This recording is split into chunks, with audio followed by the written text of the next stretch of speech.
रात अंधेरे में गुम, और जब हुई काली शक्तियाँ आजाद तो वो रात और भी ज़्यादा अंधेरी हो गई। एक तरफ प्रिया जिस पर काली दुनिया की ताकतों ने घेरा बनाया हुआ था, दूसरी तरफ संजय का सबसे ताकतवर सेवक, उसका वो काला साया, और इन सब के सामने वेदा, जिनके पास अब शक्तियाँ बची नहीं थी। प्रिया को किसी तरह वेदा ने समझा दिया था और प्रिया का हृदय परिवर्तन भी हो गया था, पर बीच में ही वो काला साया आ गया और वह भी प्रिया से भी ताकतवर था, क्योंकि प्रिया अभी पूर्ण रूप से चुड़ैलों की रानी बनी नहीं थी। वेदा उससे लड़ नहीं पा रहे थे, पर वेदा को पहले से शक था कि ऐसा कुछ हो सकता है, इसलिए वो आंखें बंद करके कुछ बतबताते हैं और चारों तरफ से अजीब अजीब आवाज़ें आने लग जाती हैं और ज़मीन हिलने लग जाती है जैसे कोई भूकंप आ गया हो। काले साए के पैरों को किसी ने ज़मीन के अंदर से पकड़ा और उसे खींचने लगा, पर वो काला साया ताकत लगा ऊपर की ओर उठा कि तभी वो जो हाथ थे वो और बाहर आए और धीरे धीरे वो जो एंटिटी थी जिसने काले साए को पकड़ी थी वो बाहर आ गई। प्रेसिडेंट और वाइस प्रेसिडेंट आसपास से आती आवाज़ों को सुनकर डर रहे थे और देख पा रहे थे कि पिशाच उड़ते हुए उनकी ओर आ रहे हैं। वहीं दूसरी तरफ जिसने काले साए के पैरों को पकड़ा था वो बाहर आ चुका था और वह एक डरावनी ताकत थी। कद 12 फुट का लंबा चौड़ा शरीर पर इंसान नहीं, दैत्य रूपी बड़े बड़े पंजे, तीखे नाखून और उससे भी तीखे दांत जिसमें फंसे थे मांस के टुकड़े, और ये सब देखकर वो और भी ज्यादा डर गए। सर, ये क्या भला आ गए? लगता है ये भी प्रिया के लिए आया। ये हम सबको मार देगा, हमें ऐसे निकल जाना चाहिए। वेदा के पास तो उसकी ताकत भी नहीं है कि वो हमें बचा सके। वाइस प्रेसिडेंट ने प्रेसिडेंट को समझाया, जिस पर प्रेसिडेंट हामी भरते हैं और वेदा से कहते हैं, वेदा, हमें यहाँ से निकलना चाहिए।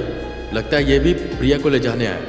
ये तो काले साए से भी ज्यादा ताकतवर लग रहा है। चलो चलते हैं। जिस पर वेदा हंसे और बोले, सर डरिए मत, ये सब हमारे साथ है। ये मेरा पुराना साथी है, पिशाच राज, पिशाचों के महाराज हैं, और मैंने इन्हें हमारी मदद के लिए बुलाया। आप दोनों चिंता मत करिए, कार में बैठ जाइए बस। ये सुन प्रेसिडेंट और वाइस प्रेसिडेंट की आंखें बड़ी हो गई। ये वेदा का साथी है, ये दैत्य। प्रिया भी ये देख रही थी। पिशाच राज पर उस काले साए ने हमला किया, जिस पर पिशाच राज ने सभी पिशाचों को उस काले साए को जकड़ने को कहा। वो पिशाच काले साए को अच्छे से जकड़ लेते। तब पिशाच राज कहते हैं, वेदांत, बड़े दिनों बाद मिले, और ऐसा क्यों लग रहा है कि तुम्हारी ताकतें खत्म हो गई हैं? जिस पर वेदा आगे आते हैं और कहते हैं, लंबी कहानी है पिशाच राज, अभी के लिए इस काले साए से निपटना होगा, बहुत ताकतवर है। वेदा इतना बोलकर हटे थे कि एकदम से काले साए ने सभी पिशाचों को दूर फेंका और पिशाच राज की ओर बढ़ने लगा। पिशाच राज ने अपनी शक्तियों का आवाहन किया और एक हाथ उसे मारा। वो काला साए दूर जाकर गिरा। फिर पिशाच राज अपना हाथ ऊपर करते, जिससे काले बादल छाने लगे। चिड़ियाएं डरकर भागने लगी और एक मनहूसियत सी फैलने लगी। तेज बिजली कड़की और उसी के साथ पिशाच राज के हाथ में एक काले रंग की तलवार आ गई, जिस पर खून लगा हुआ था, सूखा खून। तुम जैसों से लड़ने के लिए मेरे पास वक्त नहीं है। मेरे इस हथियार के एक वार से तू धुएं में बदल जाएगा। पिशाच राज ने अपना वो हथियार चलाकर उस काले साए की तरफ फेंका, और जैसे वो काले साए को छुआ, वो काला साया धुएं के समान हवा में मिलकर गायब हो गया। और जैसे वो गायब हुआ, रूम में बैठा सिगरेट पीता संजय एकदम से चौंका और खड़ा हुआ। मेरा सबसे ताकतवर, सबसे वफादार गुलाम मारा गया। जाओ, तुम सब जाओ और देख कर आओ कि उसे किसने मारा। कौन है वो जिसके अंदर इतनी हिम्मत आ गई कि वो मेरे सबसे ताकतवर गुलाम को मारे। मैं उसे छोड़ूंगा नहीं। मैं उसके देह को जलाऊंगा, उसकी आत्मा को अपना गुलाम बनाऊंगा और हमेशा के लिए उसे अग्नि में जलाता रहूंगा। वो तड़पता रहेगा। ये सुन उसकी गुलाम आत्माएं तेजी से उस दिशा की ओर जाने लगी। भाई वेदा ने पिशाच राज को प्रिया के बारे में बताया, जिस पर पिशाच राज प्रिया को अच्छे से देखते हैं और कहते हैं, हाँ वेदांत, इस पर उस चुड़ैल का साया पर अभी पूर्ण रूप से वो आई नहीं है। कुछ मौतें और फिर ये अंधेरे में चली जाएगी और फिर वो चुड़ैल इसके शरीर में आ जाएगी। ये सब बातें सुन प्रिया रोने लगी, जिस पर वेदा उसे शांत कराते और ये वादा करते हैं कि वो उसे ठीक कर देंगे। पर कैसे? पिशाचराज, मैं इसे ठीक करना चाहता हूँ, इसके शरीर से उस काली शक्ति को निकालना चाहता हूँ। जिस पर पिशाचराज प्रियंका के पास आते, उसे घूर कर देखते। उसकी बड़ी बड़ी आंखें देख प्रिया डर जाती है। वेदांत, इसे वहीं लेकर जाओ जहां से ये सब शुरू हुआ, वहां पर जहां इस चुड़ैल की आत्मा कैद थी। वो एक शीशे में कैद है।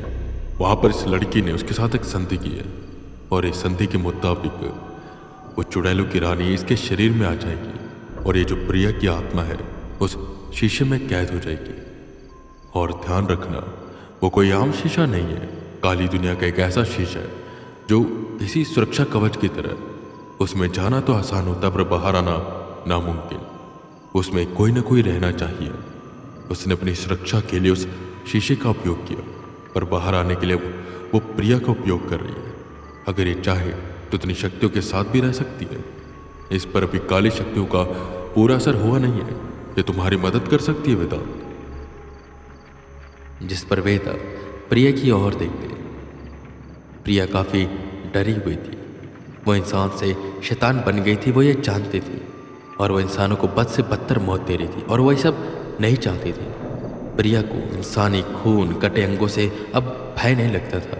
वो बदल रही थी और वो ये जानती थी, इसलिए वो नहीं चाहती थी कि वो ऐसे ही रहे। उसे इंसान बनना था और वो जानती थी कि जब तक उस पर ये काली शक्तियों का असर रहेगा वो आधी शैतान ही रहेगी।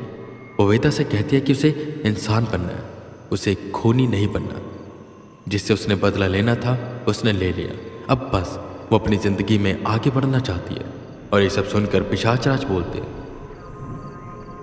पर इन काली शक्तियों के जाने के बाद भी कुछ अंश तुम्हारे अंदर रह जाएगा, जिससे तुम दूसरी दुनिया की ताकतों से बात कर पाओगी और उन्हें देख पाओगी। सोच लो तुम्हें क्या करना है। प्रिया बस हामी भरती है और वेदा फैसला कर लेते हैं प्रिया को बचाने का। वो वापस से प्रिया को उड़ीसा के उसी गांव में लेकर जाने वाले थे, पर पिशाचराज जाने से पहले एक चेतावनी देकर जाते कि वो चुड़ैलों की रानी काला जादू करने में माहिर है, तो वेदा को ज़रूर रोकेगी उस जगह पर जाने के लिए।